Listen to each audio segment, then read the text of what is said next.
Any questions before we start? No, I'm going in this podcast virgin, so be gentle. Well, we always say, first of all, we always say be gentle. Thank you. But, yeah, I mean, obviously you watched it. Chime in whenever you want. Add whatever you want. We'll kind of warm it up for a second and introduce you, and then after that, say whatever the hell you want. It's fine. Well, thanks. Good? Yeah. Good? Spot on.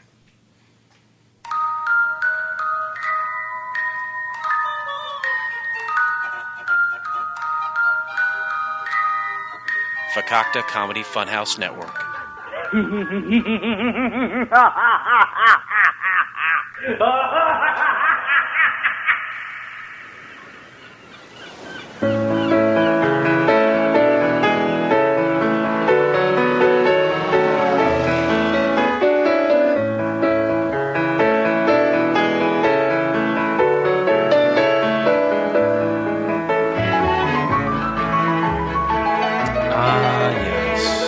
Welcome to Couch Pilots, all my friends. It's the show that dares to fly into the unknown territory of awful television pilots of the past. My name is Jason, a.k.a. the Bottle Cap Kid, a.k.a. Captain Black. And across from me is your co-pilot, mine, Captain Philip Restisher. Good evening, Captain. Good evening, sir. How are you? Very good. How are you doing? I'm doing great. It's been a while since we did this. It has been a while since it happened that we did this. And you know what? It's your fault. Well, I can't be a pilot 24 hours a day. Sometimes you have to be a good husband and a good father and go on camping trips and leave me behind just sitting on the tarmac waiting for you to get back with DSJ. Well, I thought you and DSJ would probably go to another pool party or something. We might. We might if time allows. But we always wait for you. The summer's young. Summer what? The summer's young. I thought you said Summer John. That's his sister. That's it. Oh, okay. Most of the time it's you and me up here in the skies, gracing the airways. But today we have a special guest with us. And this is probably, our sixth guest? Yeah. Sometimes, most of them have been frequent flyers. People have accumulated points over time and accumulated enough to join us on a flight. And that is the case today. Would you agree? I completely agree. Sounds like a great... No, but we have the frequent flyer program. You get points for listening, downloading, commenting, sending us feedback, sharing online, right? And emailing us. We have you could cash in for surprise prizes, which the last person that did got autographed underwear. Right. We have the aviator glasses, which signed. A lot of people signed aviator glasses, but some people say, you know what? I want to take it to the full extreme. I want to get the full effect. I want to engulf myself in the hot... Engulp? Engulf. Say pretzel. Pretzel. Okay. I want to engulf myself in the experience of the couch pilots. I want to go in that cockpit, as small as it is. It's sweaty. When the sun's coming in, it's just hot. We don't clean it. The air conditioner rarely works. Yeah. And you can hear it struggling. The compressor really struggles. Right. You can't open a window. No, the pressure would drop, and that'd be ill-fated for all. Sure. I mean, there's not enough gum in the world that could keep your ears from popping on that. So, but we have a long list of people who wanted to be on the show. Sure, and we'll get to you. Stop your bitching and complaining. Calm down. You'll get in here. It's based on how much we like you. Right. Oh no. No, just okay. Well, today, someone who is I think just started listening to us recently, and we can get confirmation on that in just a moment. But someone who's rapidly climbed the ranks of frequent flyer status to so much so that he has enough points to join us. And that is our good friend, Jeff. How are you, Jeff? I'm good, guys. Thanks for having me on here. This is my first time doing anything with a podcast other than listening to it. So I'm kind of a podcast virgin. And I'm honored to be here. I am grateful to the Frequent Flyer program. If I had known that underwear was one of the prizes, I would have totally taken that, though, and just But see, that's the surprise, though. Right. And that's why it's you never know what it is. It's like Press Your Luck or whatever that show that Wayne Brady rebooted, Yeah. You want you're getting right here. A lifetime supply of pasta or what's behind the curtain, What's right? behind the curtain? And it's tough. Always take the curtain. You always take even if it turns out to be a signed pair of underwear, even if it turns out to be underwear that's not signed. You're still going to pick what's behind the curtain. Exactly. Well, I'm happy to be here, and I'll just keep. I mean, I'm going to accumulate more frequent flyer points. Yeah, so, I mean, the underwear is still the goal. Right. Oh, exactly. I mean, I was on the Pacheco machine earlier, and it's the machine by which we keep track of all the numbers couch pilots. I was going to ask what that was. And there's only two machines in the whole world: ours and then the one at Holiday World, and I used the one at Holiday World. Now, that's in Wisconsin where you were this weekend. No, it's in Indiana. Oh, Indiana. Okay, I'm we sorry. fly over it all the time. We fly over the pachinko machine. We fly over Holiday World. Okay, but within Holiday World, the pachinko machine lies. Right. And there's only 2 in the world, and somehow we got our hands on one of them. Right, and just a real quick story if you got time. Please. I was there and I saw it. And I took a picture and I sent you a picture of me, standing on top of the pachinko machine. Yeah. And there was a lady named Sade. Sade. Sade. Yeah, that's what it was. You know what? She looked familiar, and she was humming the whole time. But for $5, she just gave me 2 plastic discs. Yeah. And I had to, put them in the pachinko machine. It went. Yep. And at the bottom of the pachinko machine, there was different colors. Okay. Well, I didn't get the color I wanted for the prize that I wanted. Was it a secret surprise or surprise No, prize? they had all the prizes were very visible. One was a free cotton candy. Oh. One was a really ugly looking dolphin, stuffed dolphin. But one of them was the Abominable Snowman from Rudolph. Oh, sure, yeah. Oh, the Boble. Yeah, and I wanted that. I had Who to have wouldn't that. want it? But I didn't. On both tries, I didn't get it, and I talked her into letting me have one, and I got the free cotton candy. So You really made out like a bandit. and you would have been proud of me because she was African American. And, yeah, that is... thank you very much. You don't get the name Black Magnet for not attracting a certain type of person, whether it's black, white, any spectrum of the rainbow. I love them all equally, just like God does. Which brings me to the question, do you prefer Jeff or Jeffrey? Jeff is good. I mean, you can call me anything. I have a wife that calls me some choice names too. Just don't call you late for dinner. Exactly. And I'm just kidding, Chris. I love you. If I you're love listening to this, she thinks you have a magnificent voice, by the way. Well, she is that flatters. You know what? Just off subject real quick, Jeff. I Sure. want to steer the plane literally You have into a something different in your direction. throat over there, Blake? Blake, I think you have a magnificent voice as well. Thank you. I've noticed I've been stuttering a lot lately in the episode, so I'm trying to correct that. Well, now that I'm here and I actually see you guys in the flesh, so to speak, Because we're naked. We're completely naked. goes without saying. Blake's is a handsome man, Yeah. and his voice is perfectly, in my opinion, what's the word I'm looking for? Dulcet? Tolerable? Tolerable. It's tolerable. And whereas Jason sort of has a golden throat. Sure. Right. His face is more suited to podcast than yours. Thank you. There you go. I get that all the time. I've been told not to take it as a compliment. I take it as a compliment. Because if I didn't take that as a compliment, Jeff, I may never get any compliments. Is this your first time ever on an airplane? I suppose I should say yes, it is. But no, I've been on an airplane before, Okay. just not this one. Not one. Right. Not a couch You haven't pilot. specifically been on this plane. The FCF. We would know. Yeah. Well, I don't know. I don't know what Molly does with the passengers. I mean, you're on this plane every episode. Just Okay, Metaphorically? Metaphor. No, I know what you're saying, and it is and with the lights out and the headphones on. I mean, Do you listen with the lights off? Of course, Oh. my wife and I listen. We have listened to you two in bed. Nice. So I find that. You can see now you're seeing how the fudge is packed. it's kind of like sausages and laws, though. Well, I'm excited that you're here. I hope you have a great time. If you have any questions during the flight, because it can get confusing. It's a whirlwind of events. Well, I appreciate that. I mean, and I know that in the seat pouch in front of me, there's the diagram and the barf bag, and Actually, it's printed right on the barf bag. So if you puke early on enough, you will not know what to do in the case of emergency. What? It is. You're absolutely right. It was. We were just trying to cut back on expenses. Sure. But we sold it to our higher ups as being green. Sure. So and you know what? Okay. And we reuse the bags. Well, yeah. Oh, yeah. Rinse them out. Put them out in the sun. Put them out in the sun. Sorry. Ladies and gentlemen, the captains have turned on the fasten seatbelt sign. Uh-oh. It's the heat. It's been a while. It's been a while. Okay.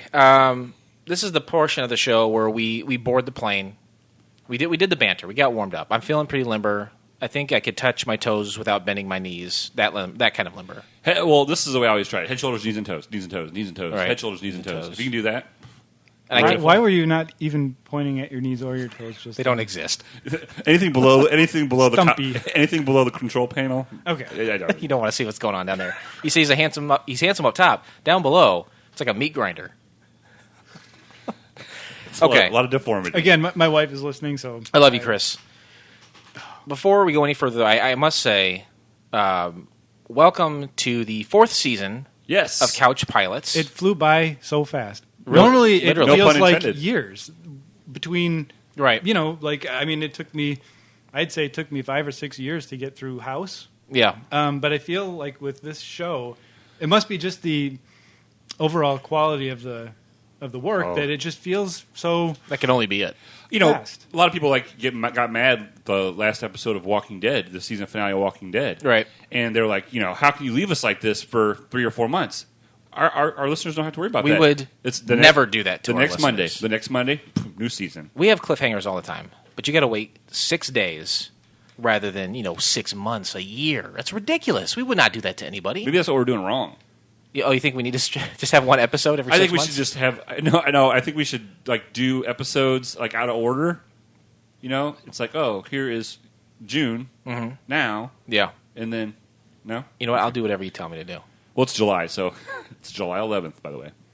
It is July 11th, isn't it? Boy, it's the dog days of summer. Ooh. My internal calendar is just messed up. It doesn't feel like that. It's because of the pressure in the. It is. I think I'm getting a headache, but. So what are we doing here? It's Couch Pilots is our name, and watching television pilots that had one and only one episode is our game. That's right. All the shows you see on TV, Netflix, Hulu, wherever, there's a ton more out there that never made it to series, and most of them are lost to time. And that's where we step in. We unearth and present them to you, our frequent flyers. Like me. You're welcome.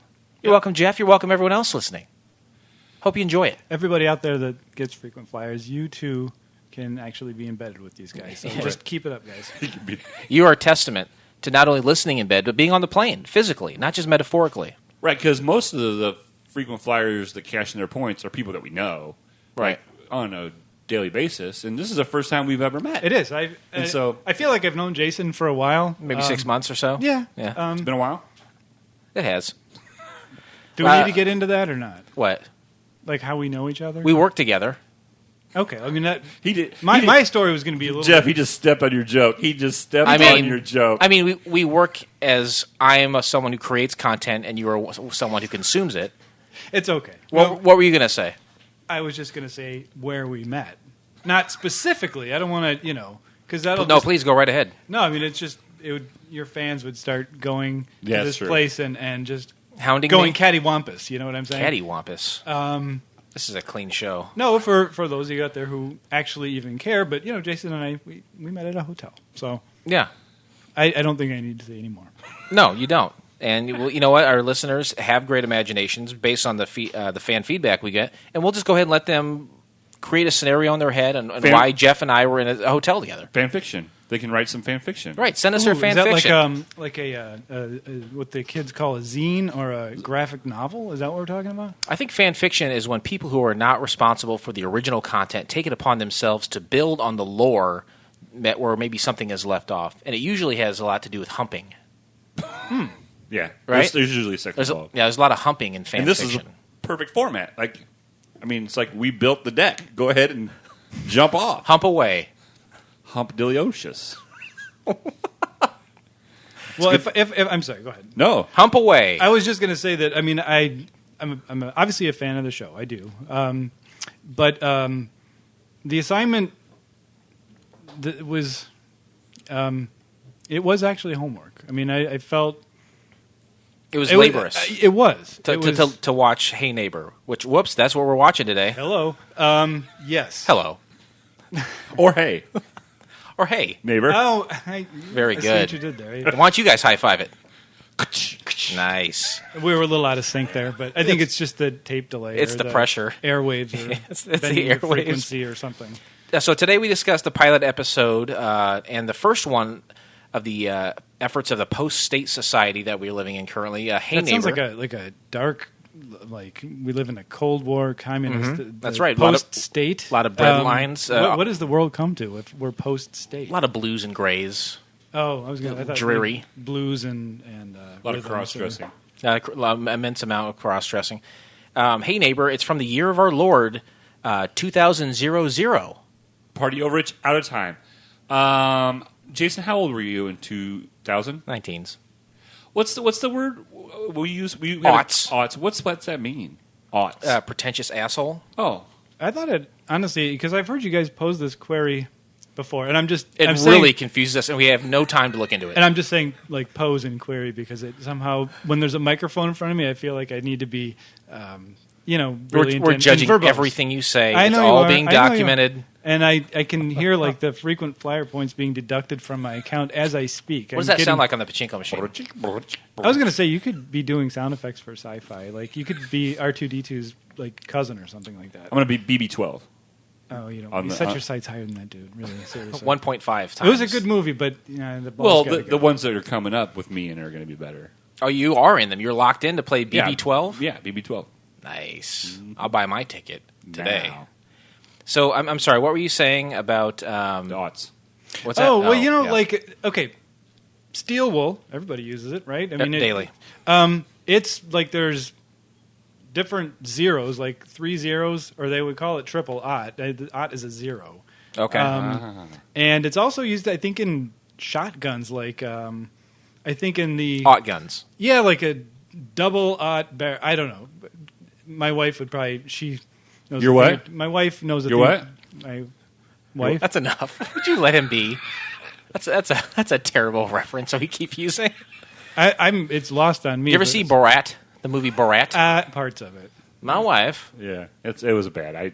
Well, no, but the fact that you keep referencing her, trust me, I'm gonna Punch me? No, I'm gonna get all kinds of gratifications when I get Nice. home. And by that I mean like happy, like she's gonna. Shake your hand. Hey, Shake whatever my hand. metaphor you use, pal, we don't judge. The aughts, I guess it does help explain it a little bit. I mean, I thought it just meant like it was a way of referencing 0. You Okay. know, Why don't they just say that then? I don't know why do like people the- say Z for Z. I mean, It's like the crazy. like the goddamn Eskimos, and there are 450 different ways to say ice. So you know? you said you were 19 when this came out? Yeah. Yeah. Jeff, how old were you? I believe I was, 32. 32? I think. All right, I'm going to see 19 plus 6. Oh, I'm sorry, I was 4.5. Oh, Whoa, what? 4.5. I'm just getting warm. I was 25.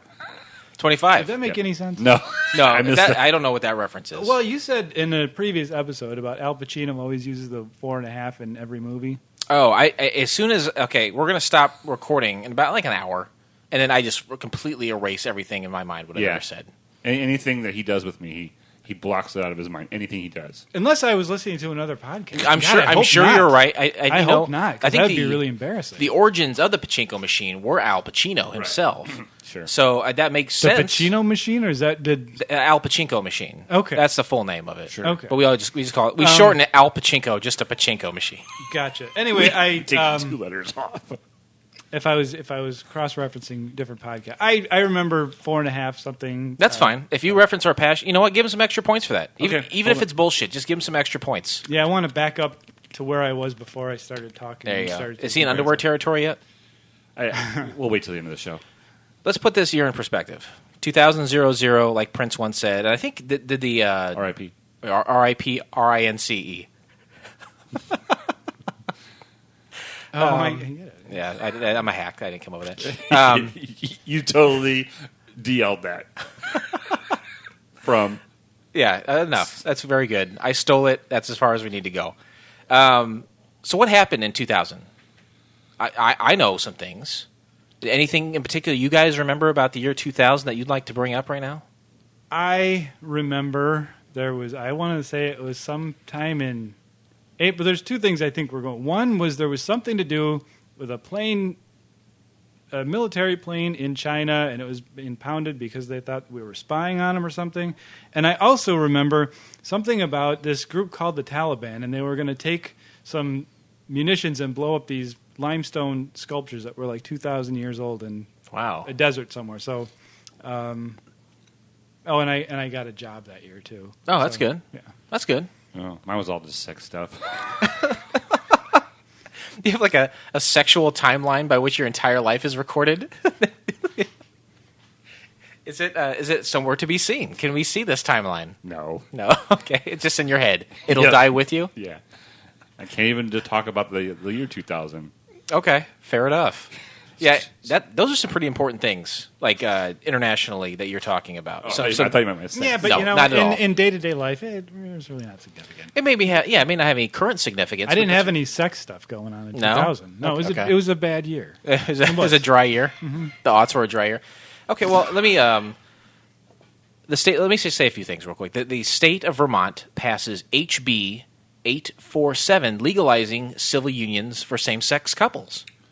Right on. What? Wait, like gay people can get married? They can, starting in 2000 with Vermont. Why them first? Why would Vermont? Small state. Why not Rhode Island first? It's colder in Vermont. Right. I think you're onto something there. Jeff, any thoughts? I didn't know gay people could get married. What's next? Like women get the right to vote or something? I mean, what? I think that is a thing already, isn't it? Can't women vote already or not? I think it's coming up. It's coming up. It's one of those amendment things they have going on. Okay. It's no big deal. Harriet Tubman is trying to maybe pass a law. Who? She's the one on the $20 bill, right? Soon to be. Yeah. Yeah, they said it's going to take like 15 years for that to go through. Of course it will. I'm like, then why'd you even bring it up? Oh, geez. What else happened? Sony releases the PlayStation 2 gaming console. Nice. And so I got one of those if you guys want to play afterwards. it's still relevant in this house. Do you have Atari 2600? No. Oh, man, I want one so bad. I miss my Commodore 64. Yeah. That was awesome. Well, that was awesome. I think the PlayStation 2 may still hold the record as the greatest selling console of all time. So you have one currently. Yeah, I use it all the time. Jeff, are you a video game guy? Do you have any video games? No, I don't. I mean, when Atari 2600 came out, that was all the rage. But no, I play video. On my little tablet, I have a backgammon app. Does that count? Yes, it does. Okay, That well, counts. I'm pretty addicted to backgammon. Okay. I like the wood grain on Atari 2600. Mm-hmm. That was the on the heavy sixer there. Yeah. Yeah, was, that was in vogue, and then it was very not cool. And I think it's kind of cool again. Yeah. Well, it's cool because everything that is sort of retro. I mean, like I never thought the '70s was going to come back as a fashion. Yeah. Oh boy. But it did. I mean, and I'm right there with everybody. I Yeah. mean, I'm not wearing it today, but I mean, I have a fairly nice collection of '70s threads with the big collar. Nice. Just for special occasions. That's my working threads. The lifespan in the U.S. At that point was up to 77 and a half years, a number I know I will never hit. So yeah, we got 30. Wait, what is it? 77.5 years. Sorry, like 6 years to go. Oh, you'll be dead. Yeah, you'll be dead within the next decade for sure. Jeff, how long do you expect to live? Wow. I'm not. Unlike you, Whoops. math is not a real good subject for me, but I'll hear probably ya. live another, couple of years. Yeah, I, cool. I would think. I mean, That's cool. I don't know. I could get run over by Oh, heaven a forbid. camel tomorrow. Oh, my we just God. Don't, no, I know. Did you just like get run over by a camel toe? Camel tomorrow, he said. I was like, that's a good way to die. Get ran over and suffocated by a camel toe. Blunt force trauma fought by a toe. Fair enough. 51 million viewers watched the first season finale of the reality show Survivor. They're narrowing in on MASH numbers there. Oh yeah, they have. It's still on, and I'm like, how is this still a show? Hasn't everybody survived? They never lost one. But I'll tell you what, those first couple were big deals. Well, is it still hosted by Jeff Probst? I don't know. That guy's got to be a bajillionaire if it is, right? Probably. I mean, you think about like that one and Big Brother are like the two first reality shows I can remember. Those, were, yeah. I mean, I think what's that? Real World on MTV. I remember that one. That's the reality show that I got sucked in. race. I remember, Puck. Yep. And by the way, just to clarify something, gay people should have the right to be married. I was just being No, flippant. it's too late. We're cutting this part out. Anything you say to retract that statement, I'm sorry. But I remember that young Puck fella. He was He's a real a prick. saucy little prick there, and he and the Pedro guy. Pedro. Yeah. Pedro. I'm sorry. And you know what? Pedro never got to see in America where he could get married. Because he died. He had gay AIDS, and it claimed his life, I think, in the mid to late 90s, and he never got to marry. R.I.P. R.I.P. R.I.N.C. Yeah. I never watched Survivor. I don't care. I hate reality television. I used to watch. What's that show? Real World. I used to watch it a little bit, but reality television I do not watch really. I know you love it, Blake. You watch it all the time. Well, every time the TV's on, you turn it to that. But I tell you what, ever since Utopia got canceled, I don't watch it as much. Yeah. Utopia getting canceled hurt me. It hurt me bad. Yeah, it's tough to recover from. Castaway. Castaway, Gladiator, What Women Want, and Meet the Parents were popular movies. Okay. There's some good. Meet the Parents. I saw that way late, and by then everyone's like, "Oh, this is the greatest movie you've ever seen in your life. This is the funniest movie forever." And I watched it. I was like, Wasn't the greatest ever. No, it wasn't that good. Did you have any thoughts on any of those movies? Castaway, Gladiator, What Women Want. I didn't see What Women Want. But do you know what women want? Oh, I know. You know, but it's got a whip Castaway right now. was the Tom Hanks epic with the ball with the face the Wilson, was it? Yep, Wilson. It was okay. Yeah. Meet the Parents. I vaguely remember finding it funny. Are you a pothead fucker? I mean, I think that's where that line came from. Right. Haunts but- us to this day. But yeah, I think I'll just mostly remember it as the year that Hey Neighbor tried to birth its way into this. Unsuccessfully, unfortunately. It was a miscarriage Music-wise, of justice. We usually talk about miscarriages during our turbulence section, but that's fine. Oh, I'm sorry. That's fine. Lenny Kravitz, Blink 182, NSYNC, Red Hot Chili Peppers, Dandy Warhols, The Eurythmics. You don't like any of that stuff. You're shaking your head. I saw the Dandy Warhols in concert. The list I pull from is actually bigger than this, and I specifically put the Dandy Warhols on here because I do like them. I forget the album. It had a Andy Warhol banana. I think it was like "Welcome to the Monkey House." That's exactly what it is. And yes. I didn't know who they were, but where'd you see them? I was in Chicago. I can't remember what venue it was, but I remember thinking, it's a good show, and that chick really played the hell out of the tambourine.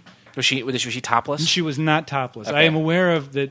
Zia, I believe her name is. Yeah, I think so. Had a propensity towards that, but alas, not when I saw her. Okay, fair enough. I do like the Dandy Warhols. I watched a documentary on them years ago that really kind of got me enthralled in the band. And I remember they had one hit, like Not If You're the Last Junkie on Earth, I think it was the hit. Now you remember that? You don't like any of those bands, Blake? No.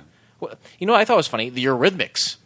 They weren't relevant since like the late 80s. That's the blonde lady, right? Sweet Dreams. Sweet Annie Lennox. dreams are made of these.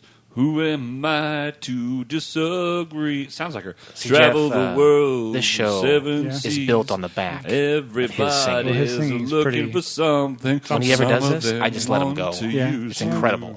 Some of hypnotic, them want to actually. be used by. And then he's got you. that closed eyes, kind of pensive look when He he's loses himself, and ultimately he loses the audience. In it. All he really needs to do is like put on that raccoon mascara that I saw Annie Lennox in one time, and it would be, One time, you got your mission. I remember her Saturday Night Live performance once, where she had the whip and she had the she had black the whip leather out, on, okay. and I always felt sorry for the guy. I'm like, I don't know if I don't know what his role is. I mean, he plays an instrument, but he doesn't sing or anything. kind of like that other guy from Tears for Fears. No, is it not Tears for Fears? From Wham. The other guy from Wham. Remember? Yeah, that guy was. I don't even remember what his name is. When I think about useless Andrew members, Ridgely. I'm sorry, but I know. there it is. There it is.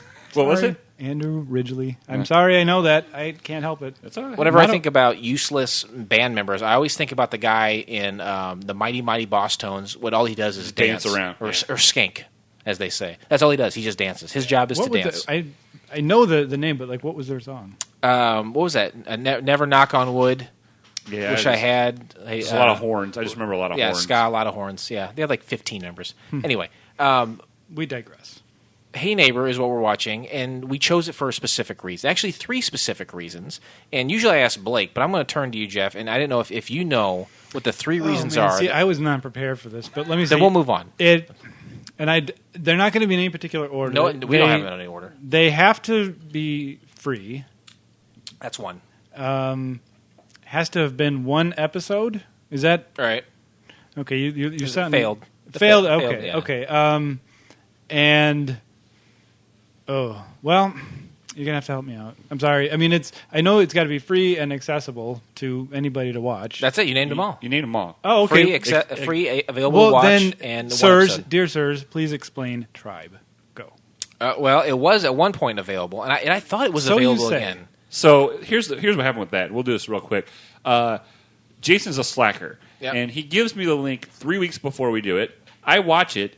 It was an hour and 45 minutes of my life I'll never get back.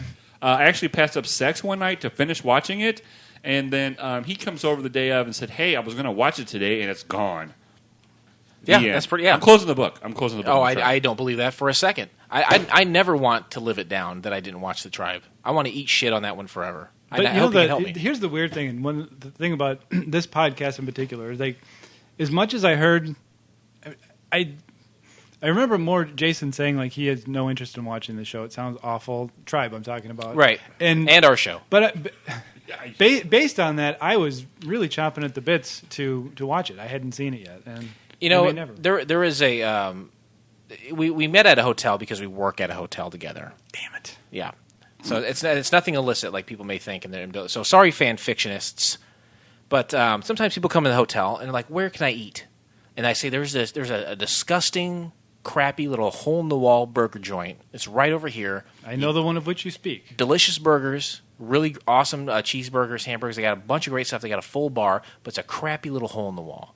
And people are attracted to that. People think I say, "Oh, I don't want to watch The Tribe. It sucks. It sounds terrible." All of a sudden, he's chomping at the bit to watch it. Same thing about this burger joint. You can't. And most people never get to that burger joint. So It took me good forever to luck. find it, and you know how close it is. that's right. So people are probably saying, "Hey, where can I watch Hey Neighbors?" Well, you can find the entire episode by subscribing to Couch Pilots in iTunes or your favorite podcast app of choice, and then click on one of our classically blue links in our show notes, or go to the Nerdist and search Hey Neighbor. And I'm sure that kills you, Blake, to have to send people to the Nerdist headed by someone that you despise. Yeah, it does. But I had to sacrifice for the show. The greater I had to put my feelings aside, Yeah. and I had to say, I have to act like Chris Hardwick doesn't run that. Right. And I have to act like he's not kissing any butt. But if he came on here and was like, "Oh, I love you guys' podcast," that'd be fine, but that ain't going to happen. Let me ask you this. Did you take any solace in the fact that the links were blue? Right. I saw a blue link that you sent me, and I was like, I'm cool. I mean, that's not going to be a Chris Hardwick meme of him or GIF of him going, So it was cool. Cool as a blue link. All right. Let's take off, you hosers. Flight attendants, prepare for takeoff, please.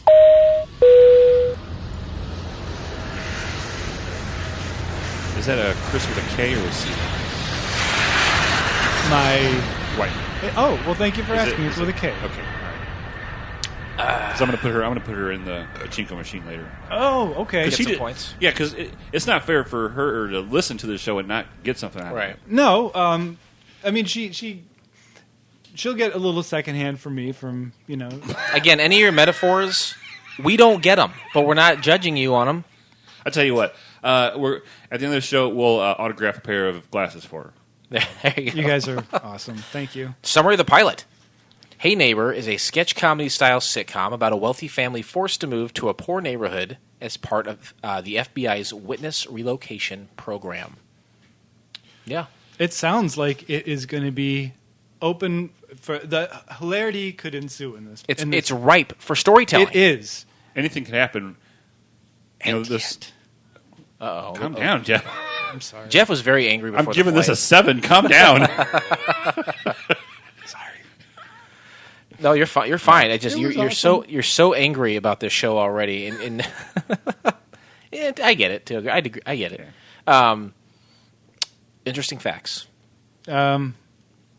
Yeah. Okay. No. No. Fine. No. Oh, I'm not okay. gonna say anything. Usually it's Blake that gets a little nervous here, and I don't like to pull any punches. When we're about to transition to a part of the show that can be touchy or divisive, it really I've heard of interesting facts splitting families apart. Sure.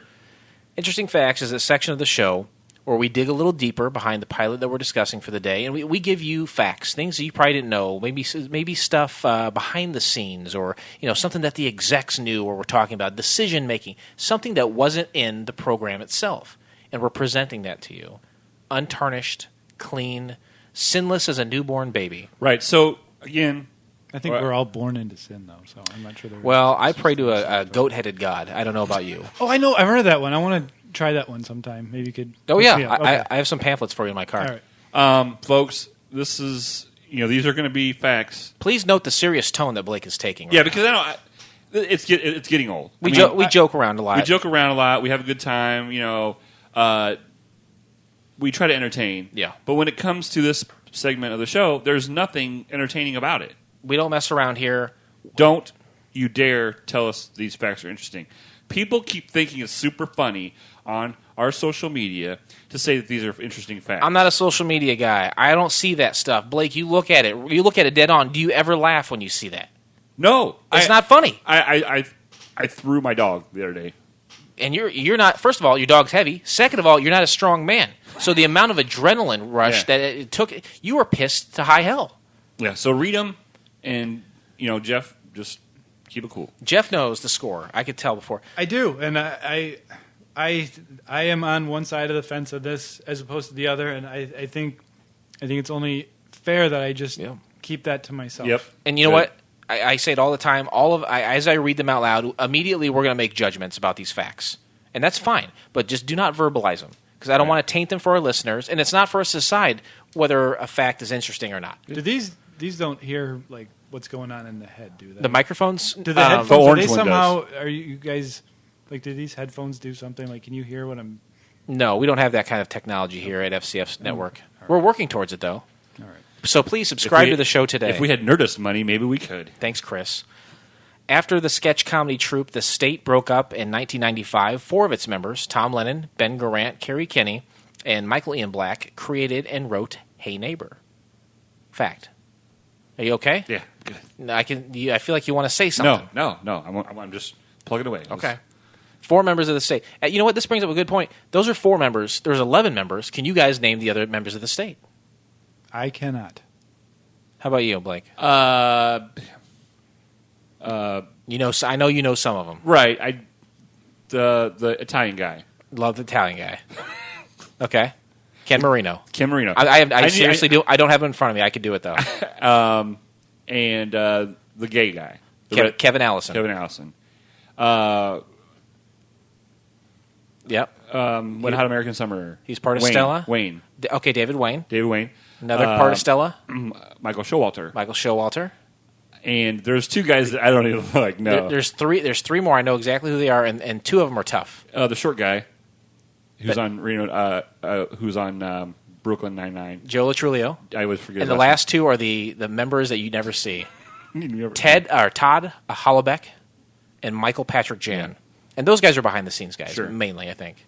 Sure. Anyway, those are the 11 members of the state. I could have cheated. I could have. You totally could have. And God bless you for not doing it. Directed by Steve Zuckerman. I looked him up, and he has directed multiple episodes of almost every kind of generic sitcom you've ever seen.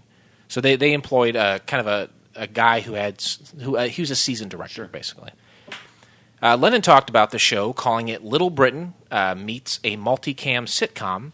It was 6 actors, and we played every character you met in this small town. It was Michael Ian Black, me, Kerry Kenny, Jack Plotnick, Ben Garant, and it was really a cool show.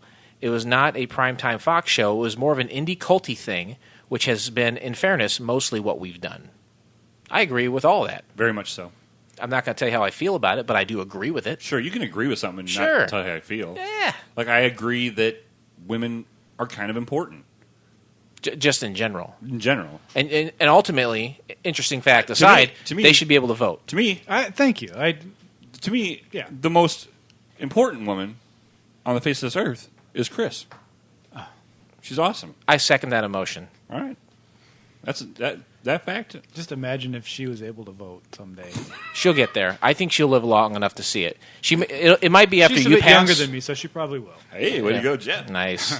You guys should high five that one. We all have our ways to high five. Well, it's hard because he's on the side of he's facing sideways in the cockpit, so I got to go backwards. It is a tough high five to nail. The show would have been a mix between sitcom narratives with various sketches. After Fax passed on Hey Neighbor, Michael Ian Black went on to star in Ed for NBC, while Lennon, Grant, and Carey created Reno 911 for Comedy Central. I never saw Ed. Did you ever see Ed? Yeah, I remember it. That was in the early aughts, right? Early aughts. That was the one with was Tia Leone on that? And I don't know if she was. I know it was Kavanaugh, right? Tom Kavanaugh. Yeah, I think that's where their friendship. Oh, sure. And then they created that show, Mike and Tom Eat Snacks. You ever hear that podcast? I did not. I do know that I watched a couple episodes of Ed, and it seemed like it was, kind of. He was a lawyer that owned a bowling alley, I think, right? Oh, that does sound familiar. I remember thinking it didn't suck, and it was like. I think it had some good people in it.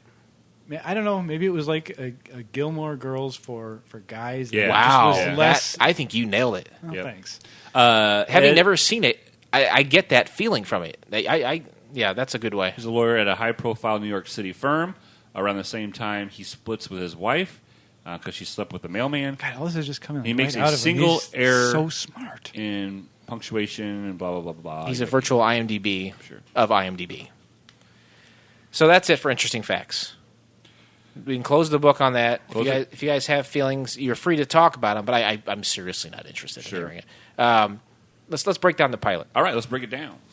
First of all, I will say that Jeff approached me a few days ago and said, hey, are you having problems watching the show? And at the time, I was not. But since then, I have had problems watching it, so I hope all of our frequent flyers find a good link. I know the blue link is a safe link. Whether or not it's not choppy or it'll give you issues, that's something else entirely. Well, maybe just Nerdist.com is just not as good as everybody thinks it is. It's probably crap. But, I think I'm actually even more curious. We can get into this later and even off air if you want to, but, you went back for a second look. Now, I went back. I looked at this thing twice. My wife and I saw it last night, and I saw it again today, and I don't ever have to see it again.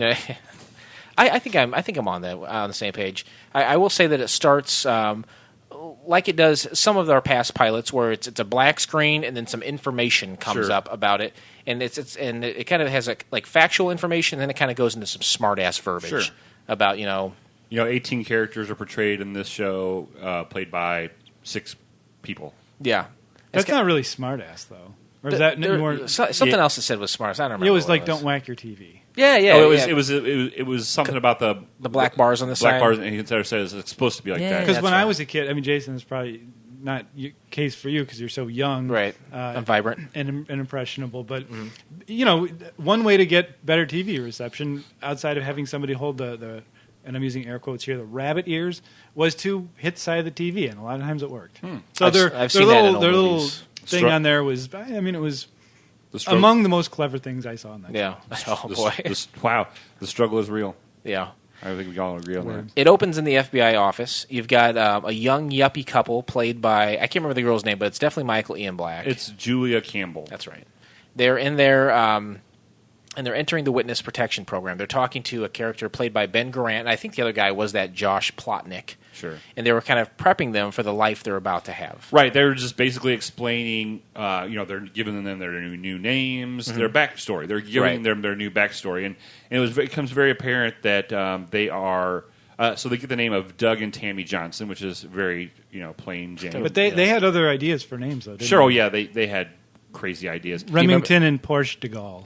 I like those names. I would personally love to be a Porsche de Gaulle. Porsche or Porsche? I think it's Porsche. It depends where you put the umlaut, I believe. Well, that's true. There's you're right. There's only one umlaut. So No, that's fine. Umlaut Shyamalan? Director of The Sixth Sense? Yeah. Touched Little Boys, didn't he? What? I don't think so. Did he? Was that he was the director of the Touch Little Boys? Late Night Shyamalan. It was a different one, I guess. Not that anyone's listening, but you're really sullying the name of M. Night Shyamalan today. Shalaman? Shyamalan. Anyway. No. You have some more to say about that. No. They're talking to FBI, obviously. Yeah, and they're saying, hey, you're going to Elmwood, Illinois. It's right by the Wiener Factory. Great location. Here's your new names. And they're very upset. They're like, no, we've got stuff to do. We can't do this. And they pull out Game Boy-sized, original Game Boy-sized personal organizers. Is that, and it wasn't a I don't think they stopped to play Tetris. I think they were. No. I thought maybe it was like an early version of a smartphone. And they had they had the pen. It had the. Maybe it was a Newton. Yeah. Do you remember the Apple Newton?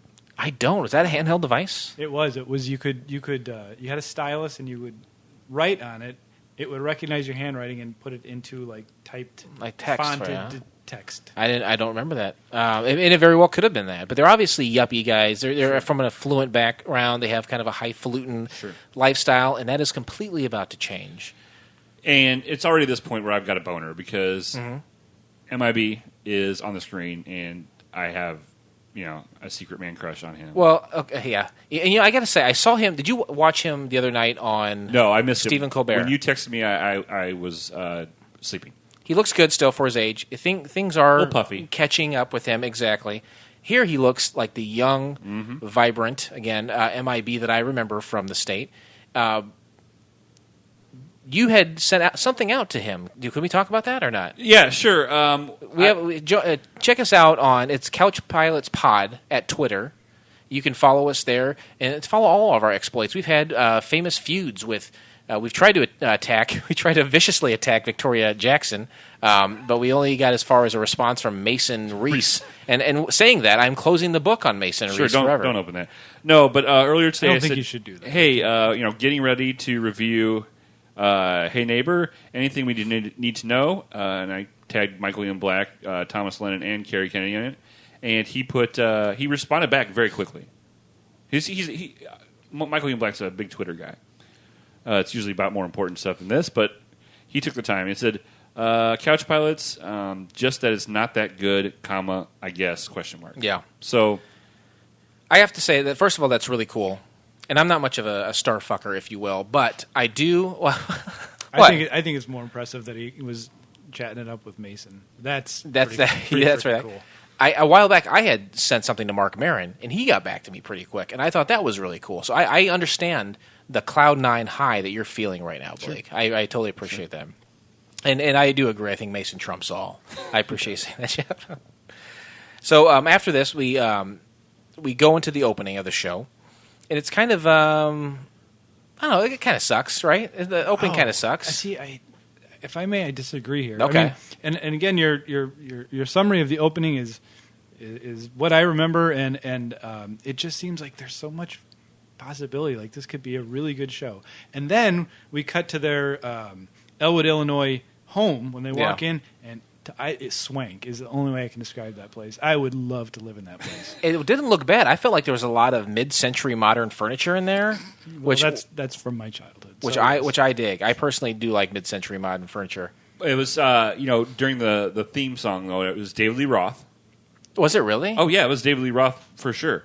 I had no idea. What, a specific song that you remember, or you looked into it further and found it was David Lee I Roth? just remember it was his voice. And they just do different cuts. And what I liked about it was they showed everybody starring in the show. Yep. And it has like 3 panels. Right. And so it would show the person, the actor, and then it would show the 3 characters that they played in it. Yeah, it was like all the panels would shift constantly, and then when it kind of froze and showed their name, I think it was the actor as themselves in the middle. Right. And then on either side, were a couple characters that were playing that episode. And one of the things I noticed, they had a shot of a gas station in the intro, and the gas was $1.09. Oh, to be 2000 And I thought I again. was paying attention when I watched this. But I didn't catch that either. I wasn't. See, this is why we have him on the show. He's got a laser focus on the And screen. The equipment. And the to equipment. And the make a podcast. So he's there's that. invested the money, too. So they check out the new house. They're not very impressed. They're like, we're going to burn all this furniture. This is terrible. They see outside. They got a pool. They head out there. And who's in the pool but next-door neighbor Ron, completely naked. Completely naked. He's like, hey, and he had an accent, of It's course. played by Tom Lennon. Sure, Tom Lennon. I think for me, Tom Lennon, he has the most wide range of characters. I mean, they all really do, but I think you're right. yeah, I I agree think with that. He's got the more voices, the more different styles. But he has a what kind of accent would you say? I'd say Mexican? like a Chicago, maybe a Cicero Yeah. kind of accent. That's where they were, I think. I Yeah, think Elmwood. Elmwood. Yeah. He was dipping in the pool, and he's like, "Oh!" and he squirts him with a squirt gun. And squirts then- both of them and then Super focuses soaker. right on his penis. Right. Right. and And I guess that was supposed to be funny. That it was Sure. like, that it was going for the penis. And I that's, don't know if you know this, Jeff, but penises and butts are funny. A little comedy 101 for you. Okay. Well, I'll Keep penises and butts under advisement, please. you said penises. I did say it. See, it's already starting to work. It's funny. It's starting to work. So he soaks some. He says, "I think, are you those door-to-door whatever? I don't know, Mormons or what are you saying? Jewish people? Jews for Jesus. Jews for Jesus. I mean, and that's of course the thing, right? I mean, we all know somebody who's drank that Kool-Aid, right? Right, Not yeah. Jews for Jesus. That's right. So he's over there naked, and he says, hey, Kitty, who's his wife, says, come on over. And it's played by Carrie Kenny, and she flops. She's like a Peggy Bundy style with the tights and the big hair and Right. the loud. And she flips over the top of the fence, and all of a sudden they're kind it's very obvious they're kind of a lower class, kind of a rednecky style neighbor. I have kind of an interesting fact. A what? An interesting That's fact. just the name of the segment. That's Right. just the name of the segment. The segment's over, so I can say whatever I want. So it is interesting. That's true, too. You said it was. It's interesting to me that he's got an extra fact. Oh, I thought I did. Uh-oh. Never mind. Well, while you're looking at that, I will say that they're talking to their neighbors, and the next morning they open the blinds, and it appears that Tom Lennon is being blown by his wife, which is yeah. extremely... Is that what's going on? I thought she just dropped something and just happened to be down there. And Oh, Jeff. Oh, my God. Jeff. I think you're reading a little too much Maybe, into this. often I see what I want to see, and sometimes people are in the most innocent situations, and I feel like they're being blown or blowing somebody, because to me that's what I want to see. So maybe that's the case. I this always, morning. and I've seen this twice already, and I just assumed she dropped a pencil. Okay, that's a fair assessment. Interesting It fact. was weird though how that got a lot of laughs. Like I've never seen a pencil dropping sketch go over that well. And was that canned laughter, or did they actually have an audience? I couldn't tell you. I don't know if it was filmed or before a live If studio. it was live, they were paid very well. Wow. Again, I don't know. Your disdain for Hey Neighbor has reached, it knows no bounds. At this point in the show last night, when Chris and I watched that, we were actually almost speechless through the whole thing. We just kept looking at each other with these, what I would say is like sort of incredulous looks. Like, really? Don't know what that means. Incredulous. Don't know. Don't- It's a big word. You're that- confusing him. I'd explain to you, but we don't really. Have Blake, time. do you have an interesting fact for me? Or do you keep losing it? How do you keep losing it? What are you doing? I'm watching inappropriate stuff too at the same time. Oh, Sorry. my Lord. Yeah, so the crazy neighbors, Kitty and Ron, and Kitty announces that she, because they're like, well, what do you do for a living, And Kitty announces that she is an instructor of jazznastics. Right, like a jazzercise gymnastics hybrid. Yeah. And she invites them to come and join them for a class. Politely, and then basically forces it upon them. Oh, yeah, she's tried to be polite first, but then she's like, no, you're going to come. I won't take no for an answer. That's right. absolutely right. And, the greatest salesman. Comes to find out, it's in her garage. Yes, and there's a dude, Clay, who's a big fat guy, played by skinny, tiny Ben Garant, and his name is Clay, and he calls Doug a homo, which apparently is something you could still get away with Right. on Fox in 2000. Again, this wasn't aired; it wasn't picked up by them. But the things they're trying to get away with, such as Carrie Kenny blowing Tom Lennon and then calling someone a homo, these are things that censors and critics would be okay with. Well, Apparently, maybe it was short for Homo sapien. Good that's answer. true. Good That is answer. very true. You know what? Again, I see what I want to see, and I hear what I want to hear. And some of Kitty's, I'm thinking Kenny Rogers again.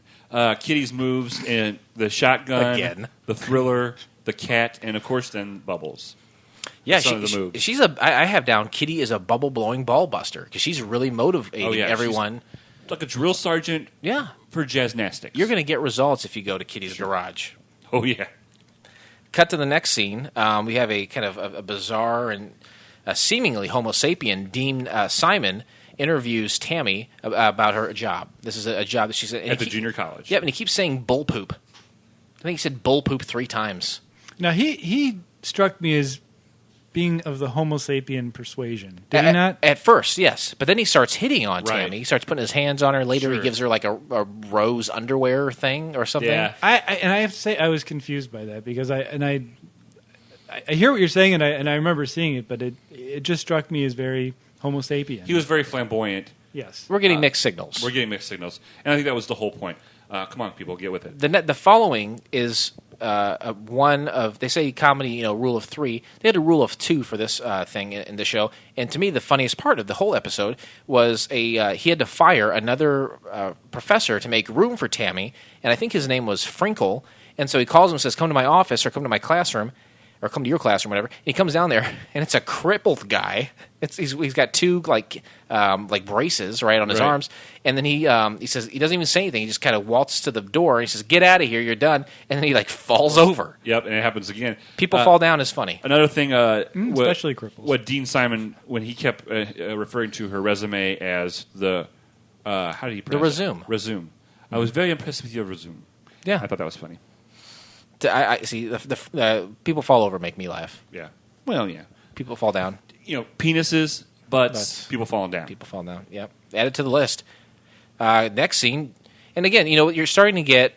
These are all just little sketches, basically put together. Yeah, they're little sketches that are telling the story of how they're progressing. Do you think that's what they? Do you think they meant this as kind of like little sketches, or do you think they were trying to? I mean, it seemed like they were going for a whole overall story, but it did seem disjointed. I think, their experience was with sketch comedy. That's what they had been doing. That's what they know. They had just the state had broken up a few years before. That's what they knew. That's what they had been doing. That's the only way they had written up to this point, I think, for the most part. There were other shows that do things similar. Like currently, a show that's still on the air, probably entering its 6th season or so, is Portlandia. A very similar type of show, except without the canned laugh and people who are maybe it's shot a little bit better and people with more experience. But you got Fred Armisen and Carrie Brownstein playing 2 characters of Portland, scene after scene. They got other people in there, but it's them playing multiple characters, and usually there is a story arc. Sure. And sometimes, like Seinfeldian, they merge paths and disrupt each other. Same thing with the UCB show, Upright Citizens Brigade from the early aughts as well, with Polar Walsh, whatever the other guy's name is, Besser, and the other Walt Ian. Those guys they played different characters, and they kind of had a story arc for each of those shows. Right. And this was the state's attempt at doing it. And I think, like I said, I think it was, they had a sketch feel. Because even on the state, they would tie the sketches together. And usually it was the one that they were leaving into the next one. Just a tiny little bridge. A word or something that, a character pops in real quick or something. Absolutely. Or they go through a door. So, that's probably where they're going. The next scene is Doug goes and to the copy shop where he is going to work. And I thought it was a coffee shop. That's why I didn't get the whole, the perfect... I thought the same thing. I thought when they were in the FBI office, I thought he said you were going to be working at a coffee shop. And then he was wondering where he could get, a good espresso or something like that. And I thought, well, dude, you're working at a coffee shop. But it's not. It's a copy. Maybe that would have been funnier if it was a coffee shop. And he's asking where he can... it'd be like going into a copy shop and saying, hey, where can I get a good copy? Exactly. Right here. You're in a copy shop. Mm-hmm. Anyway, so he goes in there, and a guy named Jimmy Peterson is the boss, and he's very obviously a punk kid. He's wearing a black Motorhead T-shirt, and he reveals him very quickly to be an idiot. And he's kind of saying, "Hey, don't," and then prepare to laugh, Jeff. Please don't put your penis or your butt or your nads, which I love nads. Sure, I love nads. Such a dated term. Don't put those in the copy. Penis, butts, people falling down, nads. Don't put any of that. Don't put people falling down. Is that in a list? Because Carlin had those 7 words you couldn't say on TV. Do you have the 7 words that are eventually funny? We're going to write our own pilot, and we're just accumulating information. Yeah, okay. And we'll just have. I mean, it won't fail. No, because we're going to have everything you need to have. That's exactly right. It'll be unstoppable. So he's at the copy shop, and it's called the Copycat. And he says, "Hey, Doug, guess what? You're going to be the copycat himself. You're going to be you're going to dress in a cat suit, which seems ridiculous." Go outside and drum up business. Right. And for $3.50 an hour. Oh, my God. Okay, so then the cut to the next scene, Tammy is at school teaching the class, and it's populated with all the actors from the show playing different kind of idiot kids. And they said, hey, you're going to teach lit. That's what Dean Simon says. You're teaching lit, and it's going to be populated here by all the brightest students, which, in fact, they're the dumbest and stupidest kids apparently in the school. And then they say, hey, you know what? I have to go to the bathroom. It's like, you know what? It's just college. If you got to go, you can leave anytime you want. And then everyone leaves. Right. Everyone leaves the classroom. It was I kind of saw that one coming too. Yeah, I mean, it would. Some of this, I don't know. Some of the writing just seemed kind of high school.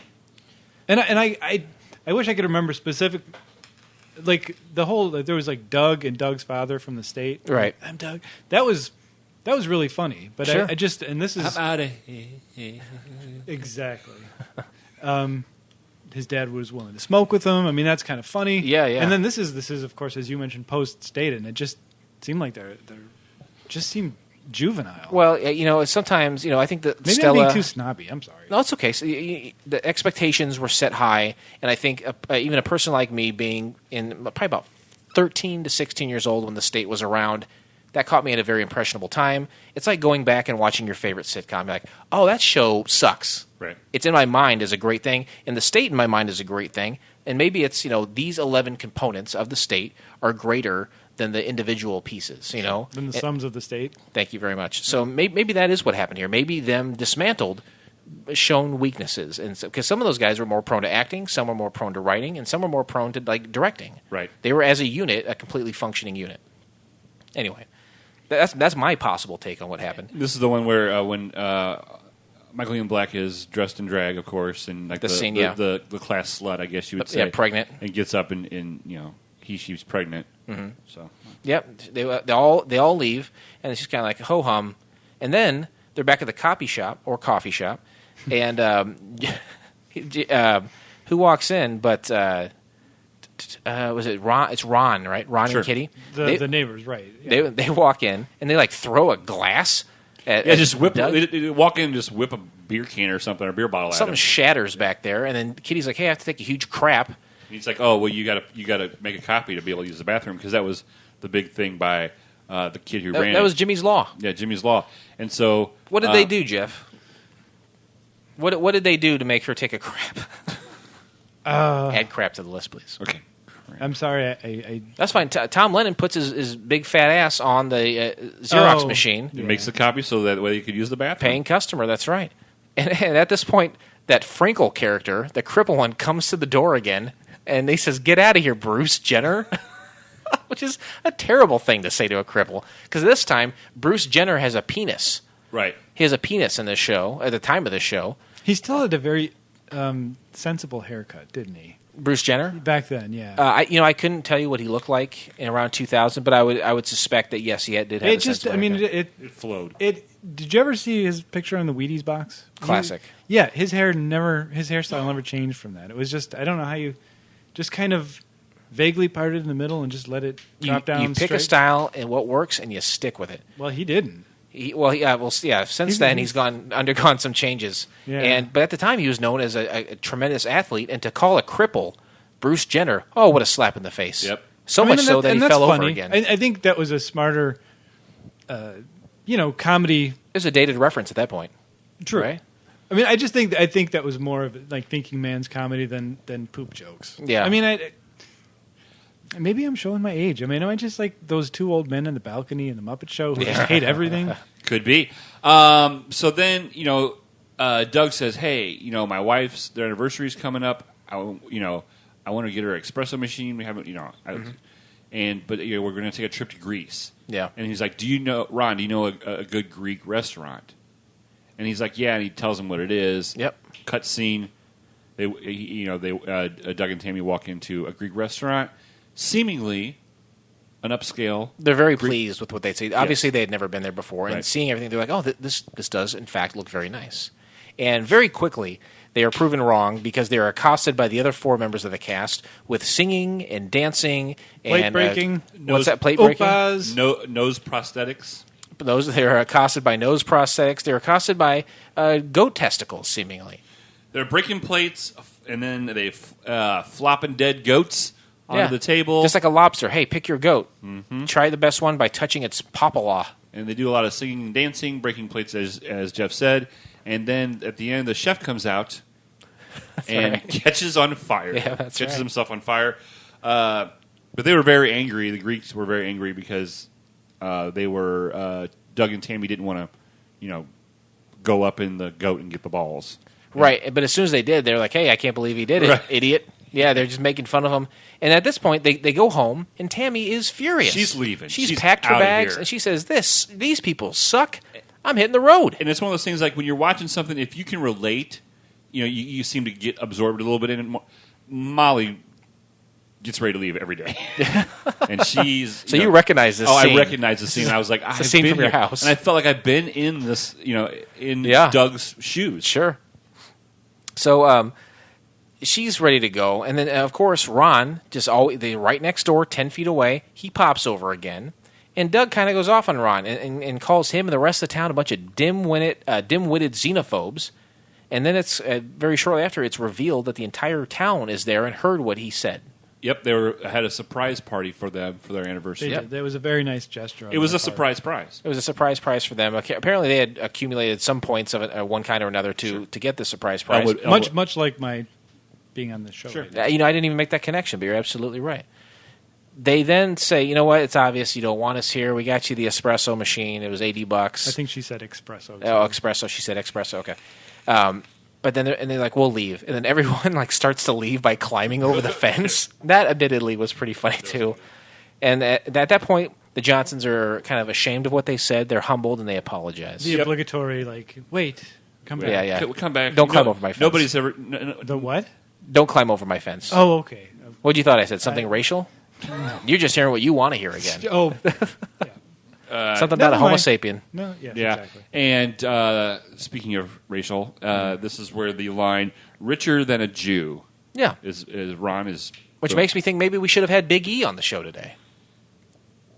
No? Oh yeah, of course. That would have been his perfect line. That's his ballywick.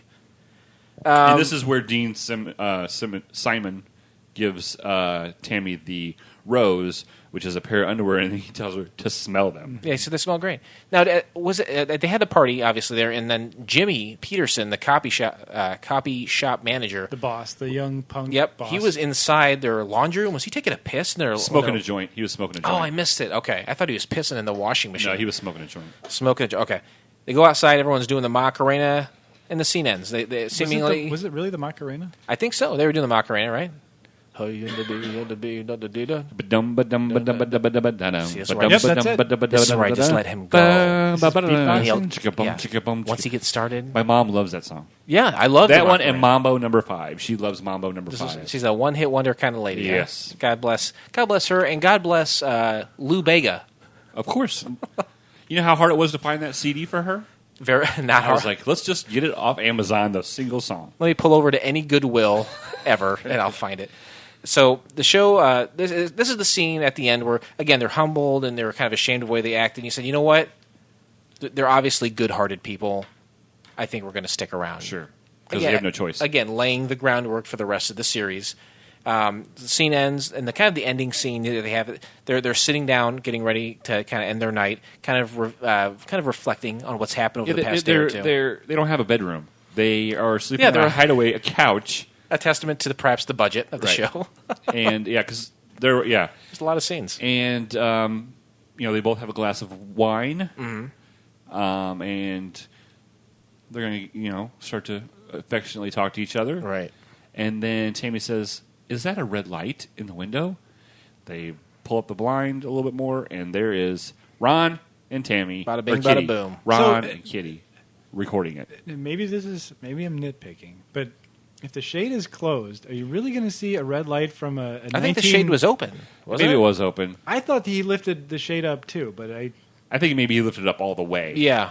The sun goes down, you close your blinds. Tick I mean, for attack. these days, if it was a laser pointer, sure, that stuff goes probably through a brick wall. But I just What kind of laser pointer you got? That's some high-tech stuff you got there, pal. Let's take a quick break. That's the end of the episodes. Let's listen to another show that you can check out right here on the FCF Network. For over 8 years, Blake Clayton, the podcasting god, has brought you the best in roots music, adult comedy, and real talk with his ever-revolving cast of co-hosts in the form of It Burns When I Pee. Join one of the true podcast originators along with intern Heather and the Bottle Cap Kid as they play games, interview interesting characters, and just maybe uncover the meaning of life. New episodes of IBWIP can be found every Friday on the Fakakta Comedy Network. Check us out at fcfnetwork.com and join in on the fun. I'll join in on the fun every Friday. I'll join in the fun as well. I too will join in the fun. There you go. That's the spirit. There's so much fun to be had, and you know what? It's free fun. It's free fun. Take advantage. What else are you going to do? What are you going to do, data entry at your dumb job? What are you gonna- Listen to our shows. what are you going to do? Go over to the Nerdist? Yeah. Listen to all those podcasts? No. Listen to Chris Hardwick kiss Tom Hanks' ass for an hour? Come on. Listen up, folks. If you like free content, if you like fun, if you like interesting stuff, check out the FCFnetwork.com. Go there. We've got 7 different shows, and we're scouting some new shows as we speak. By the time this airs, we might already have new shows part of the network. You don't know. We very consistently put out quality content, and we want you to help support us by subscribing, telling a friend, checking out all of our different social media outlets, and follow us. Get some frequent flyer points. Yeah. And Jeff can attest that Those they're frequent valuable. flyer points, they add up quick, and sometimes you can get a Change your pair life. of underwear, and sometimes you can come on the show, but Change your life. sometimes you get Change your life, basically. Change life. Your life will be different Life going change. forward. I think tonight when you get home, your wife's going to look at you in a way that she's never looked at you before, and she'll be like, I can't believe you're glowing like you're glowing. Yeah. And There's something about you tonight. Something about the way you look tonight. This is the part of the show where I just let him go, and he sings. Got And Dreamy something voice. about when he does this, it just pulls in the audience. It does. something in the way she moves. Yes. Oh, wonderful. Please remain seated as we are now crossing a zone of turbulence. So why didn't this show work, fellas? We all are aware of the state and to a degree fans of the state, which I think gives us a little bit of an edge here. We have some fan knowledge about these people who are involved. Why didn't this show work? I'm going to just say juvenile writing. I just think the writing was too much about, the penis joke or the... I think it was a pencil, but you're saying the blowjob joke. They're just... I think they were... Okay, it's fine. Thank you. I think they just were playing to the lowest common denominator. Yeah, there are a lot of easy jokes, and arguably sitcoms are full of that anyway. Even modern sitcoms are full of the kind of lowest common denominator jokes, and there's obviously a tried and true formula that is working, and maybe they're trying to replicate that, but kind of put their own spin on it, their own state spin. I think they've been working together since they were 18 to 20, somewhere in there. The state ended probably when a lot of them were 24, 26 years old. So here, this is the members of the state in their late 20s, still kind of doing a very juvenile humor. Sure, and I also think that if you think about it, and again we're referencing the state, but you have to because of the time frame. But like you said earlier, when it was a state, there was 11 people, and they all had strengths, and everybody had their own strengths, right? And I guess as a viewer of the state, and my expectation, maybe there was some writing styles that didn't carry over on this because it wasn't, certain members weren't involved with it, and so I can see where you're kind of coming from, Jeff, in the fact that it wasn't maybe as clever as we as expected. Yeah, I think that's. But I also, and you look at Michael Ian Black now, and Ben and Tom are hugely successful screenwriters. Hugely, Yes, I mean, yes. they're very. These motherfuckers are rich. So much so that they write books about it. Right? Yeah, but if you think about it, did you watch Reno 911? I didn't. Now, see, Ben and Tom wrote most of that, and to me, Reno 911 was hilarious. There's some good stuff in there. I think it was just they were finding themselves still away from this state. There was a rebirth of all these guys. They were comfortable where they were. They knew how to work that machine. When we started Couch Pilots, I mean, we didn't know how amazing we were going to do. Our first show was 5 minutes because we didn't know what we were doing. We had to quickly get through everything. We were so scared. We were like, we didn't even review a show. No, in the first one we did not. We were so terrified. We had to find what worked for us, and eventually, I think a lot of these people did, develop their strengths, got into a groove with either the people they permanently decide to pair off with, or find their own kind of their own path. Sure. And a lot of them have matured into great and I think that's performers. Another thing of that is, although they still have that basic state kind of humor to them, they've all branched out and matured over the years. Absolutely. And they just have a different thing that's funny. I think if you would have watched this in your 20s, early 20s, or if you would have watched it maybe between 15 and 20 years old, you would have laughed more. You know what I mean? I think I would have laughed more because that would have been the relative kind of comedy that at that time your brain is accustomed to. Yeah, Sure. and maybe I don't know. Maybe just when the state was on, that was late '90s, right? I mean, so that 95 broke up. yeah, that it was probably more cutting edge then, and so maybe some of the stuff that I just think is kind of old and tiresome in this show is just it had already been. The edge had already been cut. Exactly. This is worn territory. Very well put. Thank you. Thank you very much, Jeff. What we give him some points for that for sure. If for me to improve this, I think what they would have to do is maybe try to, I don't know what the conversation was with the rest of the state. You know, if they weren't in talks with them or if they were not friendly with each other. They seceded. Right, they seceded. A state divided cannot stand. If we've learned anything, but it would be nice to maybe get more members involved or have maybe Ben be behind the scenes more. I mean, he's good in front of the camera, but he's obviously proven, him and Tom both have proven to be more of writers. Where I think Tom's on that Odd Couple reboot, right? So he's definitely a performer, but play to your strengths, you know? That's what I think I would do to improve it. Take away the laugh track, of course. I always take away the laugh track. Maybe a single camera, which wasn't really being done too much back then. I don't know. I don't know what else I would do to improve it. I mean, the actress that played the wife, I don't. You'd know her name. I don't. But Carrie. yeah, she just struck me as not being a very good actress. Now, are we talking about Tammy Johnson? Yes. That was Julia Campbell? Yeah, she just didn't. Oh, okay. Okay, Julia Campbell. Yeah. She did not strike me as being a terribly good actress. Like, it was in the way that I remember seeing, like, people acting in a high school play where they're sort of Over pronunciating. Well, it's just a step beyond melodrama, like just sort of overacting, and I saw a little of that. I don't know. Well, she's another actress who never really did anything crazy of note, but was a lot. She's been in a lot of dramas or Santa Barbara. Oh, you're okay, but you're seeing there too. You're obviously looking at her IMDb. You're seeing a lot of like dramas, NCIS, that kind of stuff. She might be have a 2 or 3 episode arc on something like that. And that's kind of what her career turned out. I mean, that's fine. She's a working actress. She's pretty. Good on her. Yeah, she's a good-looking girl. That's about all I got to say. That let's take this in for a final descent. Hold on here. Hold on, Jeff. Ladies and gentlemen, as we start our descent, please make sure your seat backs and tray tables are in their full upright position.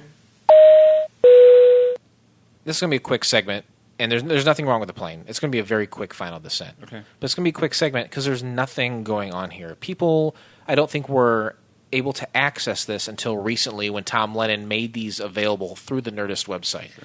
So there's not a lot of information about there. I don't think a lot of people got to see this. Rather. When I do the show art for these, I always go to Google Images and I search and I look for screenshots or pictures that associate with this. I could not find one. There's not a lot out there right now. This is a ghost town. The only thing I found, there's no reviews anywhere that I saw. IMDb had the minimum score, which was 5 people had submitted their rating for a total rating of 6 out of 10. So that's what people are saying, and only the culmination of 5 people. So there's not a lot out there. There's a few articles here and there saying, "Oh, hey, Tom Lennon released this video. You can watch it now." But there's not a lot of people talking about what they think about it. Not a lot of IMDb is a wasteland of no reviews. But after this, it's going to get the. Well, I was going to say this show is couch actually going to bump. Yeah, the CP bump for sure. It's gonna make people. You're bringing awareness to the people, and I think that's a wonderful thing that you guys do. Thank you so much. Hold on. You raise awareness. Hold on. Yeah, get those points in there. He's really racking them up. He's almost ready for another flight. I'm still working on the underwear. Ladies and gentlemen, welcome to FCF Airport. Local time is 11:11, and the temperature is 69 degrees. For your safety and comfort, please remain seated with your seatbelt fastened until the captains turn off the fasten seatbelt sign. And as we pull into FCF Network Airport, we see Tarmac John waving his golden cones, directing us to where because I don't know where to go. I never know where to go. Idea. Like we always go down the same lane that's lit up, and right. we see his cones, and I my brain shuts off as soon as all 3 tires hit the ground. Yep. I don't pay attention. You're done. In your mind, it's over. Because to me, again, it's kind of scary that you confess to it, but you bring it up. Yep, and I take her down. And you take her down. And you do all the stuff in the middle. Right. So when we're on our way down, I just I crack open a Mountain Dew, This sit up, back. this up, down, in the middle stuff. I'm so sorry to bore you with technical details, Jeff, but that's just plain talk. But no, I understand. And you know what? It just occurred to me that this airplane has got the same amount of wheels as a tricycle, and that I'm a little scared. I've never thought of that. All airplanes have 3 wheels. Minimum. I mean, of course, I knew that. I just A two-wheeled airplane cannot stand, Yeah, it would just the nose would just scrape along the bottom, and that's no good for anyone. No, it's scary. But DSJ getting us back where we need to be. We're preparing us to rate the show. Sure. So, of course, we look to our classic score system. To me, it rivals the metric system. They work in 10s, we work in multiples of 7s. 1 through 7, 1 being the worst score you can have as a character from Wings, Roy Biggins. We hate him. Ugh. I hate Roy Biggins. What was the name of his airline? Because he had Sandpiper Air, Yeah. where our hero, Brian Hackett, works, and that's a 7. That's the best score you can get. I don't know, whatever it was, his scumbag. Anyway, the worst score you can get on the show is a 1, and the best score you can get is a 7, and they're all related with Wings characters from which our theme song has been ripped. Anywho, I look to you, Jeff. What do you score Hey Neighbor? Aeromass, by the way. Yeah, he's a big fat mass, I tell you what. Aeromass. A freaking fat guy. I have to think that there is probably something out there worse than this show, so I will give it a 2. I don't know what character that jibes with. Ooh, a 2. Yeah, that's a low score. Wow. That's a Faye Cochran. That's the character that's associated with the number 2. She is generally sweet and motherly, though slightly batty. Yeah. I agree with that. That wasn't the summarization. Crystal Bernard character, though, was it? No, that's Helen Chappell. Okay. No, she's a number 6. If you garner a Helen Chappell, Well, she you're doing all was right. rather attractive. Where does Thomas Hayden Church? For me, if I had my druthers about me, he'd be the top because he was my favorite character. But in this system that we're working in, he's a number 5. Okay. It is a lot like the metric system. That you say It is, that. yeah. Yeah. Blake? If you take the metric system and put on like the what do you call that? Chart of the elements. I was going to say the element chart behind him, and you fuse them together. That's what makes this one. That's how fair. we Yeah, came that's up fair with to it. say. It's very scientific. And again, we won't bore you with our plain talk. It's not boring. It's just, I mean, someone like me, it's obviously over my head. So. It's fine. It's- It's cool. We're all dudes here just But chilling out. you're dumbing it down enough for me that I vaguely know what you're talking about. I don't even like to say it that way. That's I'm going don't to call a devalue spade yourself. a spade. So fair enough. Ace of spades. All right. Tying it all together. R.I.P. Tainting it. Tainting Tainted. it all together. Why don't you soft sell me your score, please? All right. All right. I am going to give you a little bit different score than Jeff. Okay. And I respect your score. I respect your. you're not just saying that because No, I'm glad I'm you were a honest. fan, are you? No, 'Cause I I'm, don't- He wouldn't no, say that. I'm glad you were honest because that's what we're all about. Honesty is what we're about. I have to sleep at night, guys. I do. Mm-hmm. And if I was just anyway, go ahead. Michael Ian Black. Yeah. It's got the black bump. It's got the black bump. Okay. Let me just say this before you give your score, because you're obviously building to something tremendous here. In the past, you have an idea of what you like to rate something, and then there's a buxom blonde in the mix, and you get the buxom blonde bump. It moves up one notch automatically. This is the first show I think that we've watched that had Michael Ian Black in it. Right. Now, knowing what you know about the show, There's only and one bump separate. bigger. There's only one bump bigger than a Michael Ian Black bump. What's that? It's a PFT bump. Okay, so what? How many points? Is it still 1 point? 2. It's 2 points for Michael Ian Black just being in this. Right. So the minimum score is a 3. But I don't think that's what we're going to get from you. I think it's going to go even higher. I love Tom Lennon. Yeah? I enjoyed it. I know. I'm going to give it a 6. You're giving it a 6? Yeah, I'm Okay, gonna that's very high. Wow, the Helen Chappell. I can't go quite that high. Well, you don't have the. I'm not giving it the MIB bump. You love it. He tweeted me too. I should have given him an extra 3 points. This is an 8. I am going to say I'm going to give it a 5. Okay. And I give it a 5 because I like all these people. The show is not great, but I'm giving it just a general state bump. I was going into this thinking this might be my 3rd or 4th 7. I was ready for a 7. I was ready for a 7 when you sent me the link and I saw who was in it. I was like, it's a 7. Yeah, You know. it's not that good. No. It's okay. It's not that Hey, great. in Michael Ian Black's words, You know, Yeah, he said this week was maybe- just a quote. Yeah, let's. And the quote was, Jeff said it's not that good, I guess. Yeah. Well, I'm sure he tried his hardest. To me, I don't think he did. Maybe he just waltzed right through it. I don't know. Anyway, it's okay. I probably wouldn't rewatch it. It's not terrible. You know, Jeff. It's. I don't know if having listened to the shows, if you go back and watch the shows, but having watched all of the garbage that we have seen, it puts a lot of other things in perspective for us. Right. So that probably maybe explains some of the discrepancy in our scores. Sure. But when you see garbage like the Crystal Cube or Clerks or Adventures in Babysitting, right? I think in this case you got to throw out the 2, throw out the 6, and you gave it. I think Mason was better than this. Really? I do. Wow. Okay. You got suckered into that face, that pathetic, developmentally disabled face. And that was a horrible show. But that was pretty. There was, I don't know. There was something just wonderfully horrible about it. Wonderfully, okay. This I don't know. Almost no redeeming qualities for you whatsoever for Hey Neighbor. Well, Thomas Lennon. I mean, I've seen him in a couple of movies, and I think he's very flexible. He's capable. He is. Michael Ian Black. I've seen him in some things too, but they're so much better than this. All those guys are so much better than this. You're right, and same with the Crystal Cube. I think we took apart the components of that show and said, "Hey, these people are better than this." And it's just about finding yourself. It's maturing, becoming what you were supposed to be. And I think a lot of these people, like we talked about, have done that since then. But this is not a very good effort.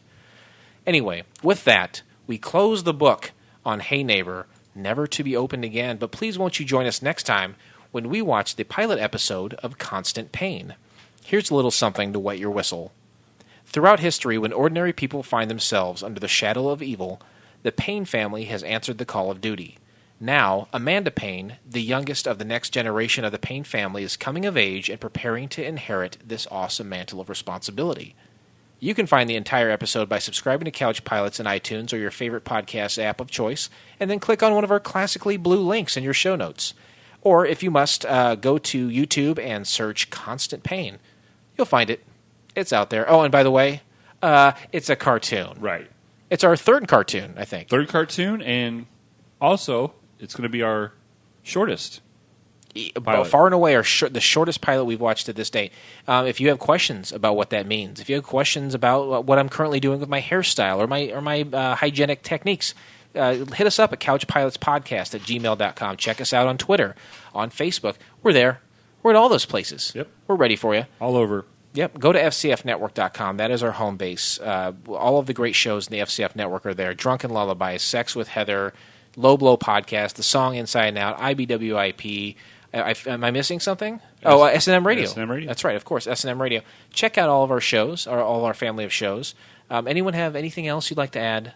I can crack Hey Neighbor open just for a second. I can crack that book open if there's anything else you want to add about that or anything else. I just want to thank Jeff for cashing in his points and being a listener and one of our 30 listeners. I appreciate that. I just want to thank both of you for having me here. If you would, I mean, you said your wife listens with you sometimes.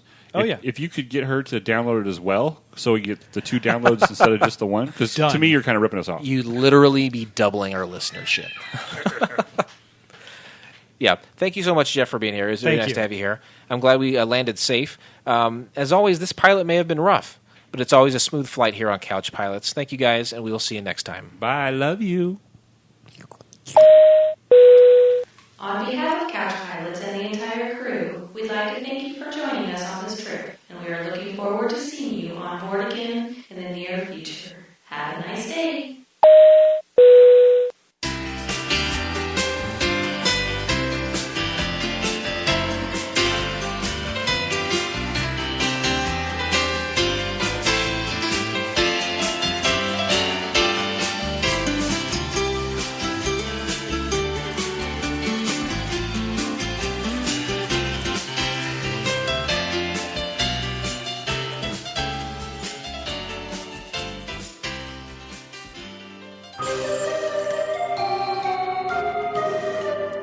This has been a Fakakta Comedy Funhouse production, produced by Jason Tosher, executive produced by Blake Clayton.